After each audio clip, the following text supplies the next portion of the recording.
Ô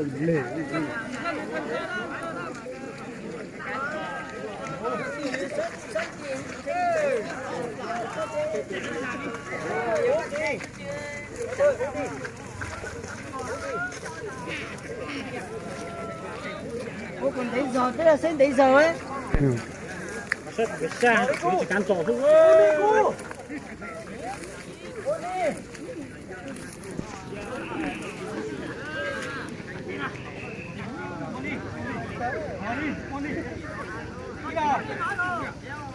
Đầu tiên như chưa có tiếng à. Ít lần cho nó mà lâu à. Bỏ đi cô. Bỏ đi.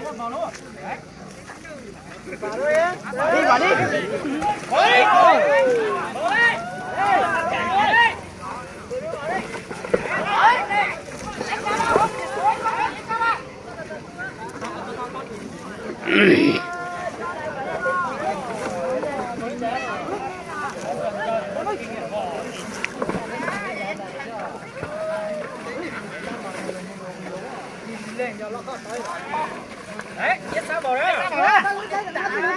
Ra đi ta lùa. Sao bò? Không phải đấy mà. Giết sao bò? Đi, đấy.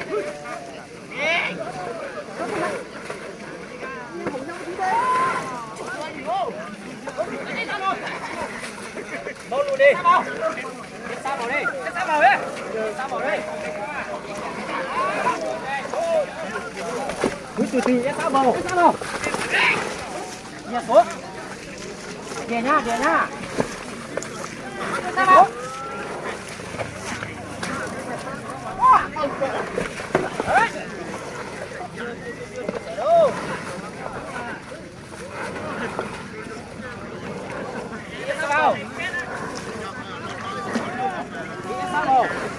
Một phát là phá.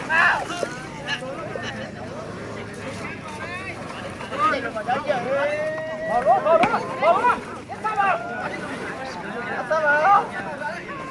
Sao vào đi. Đấy đâu? Không biết đâu. Ăn sao vào đi. Bạn đi là con lấy giờ. Chỉ là mày bằng hẳn đèo.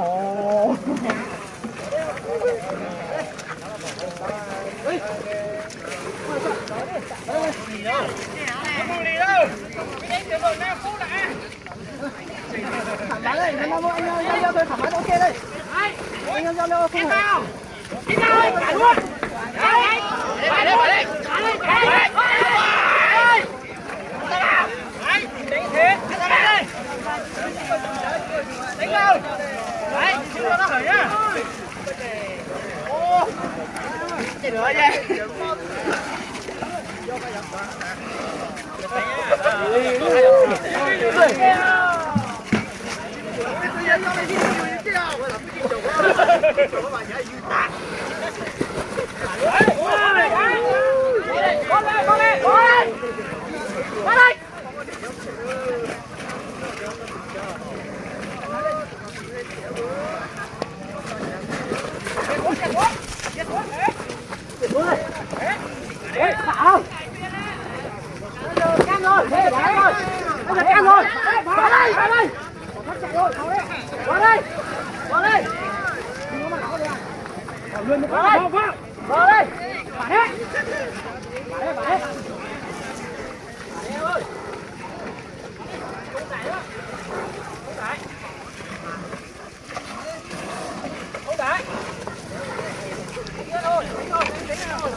Địa xuống, địa xuống. Địa xuống. Đấy. Địa xuống.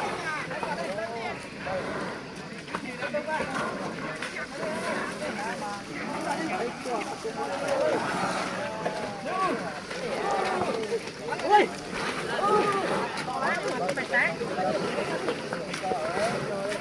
Hắn nhiều. To lắm nhưng mà không lệch tới ngay thôi. Cho nó hả? Đúng rồi hả? Bà đi rồi.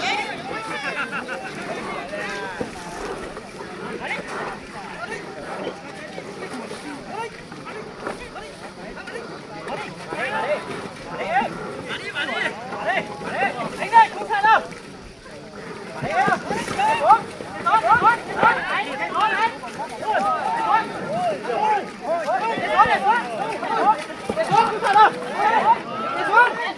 Ép vào.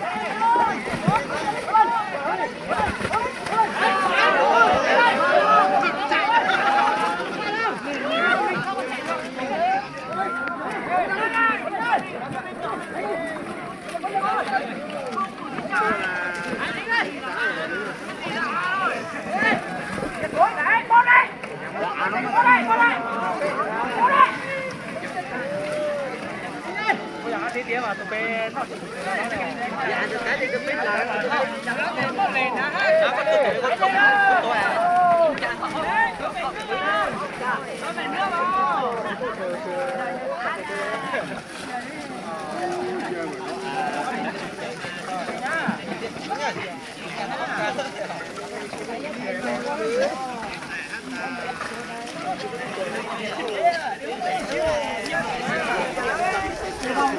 Chị Văn ơi.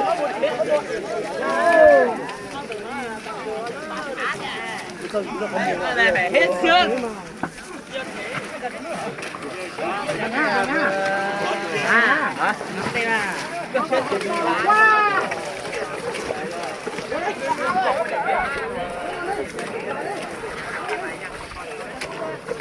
Sao vào đây không được đâu.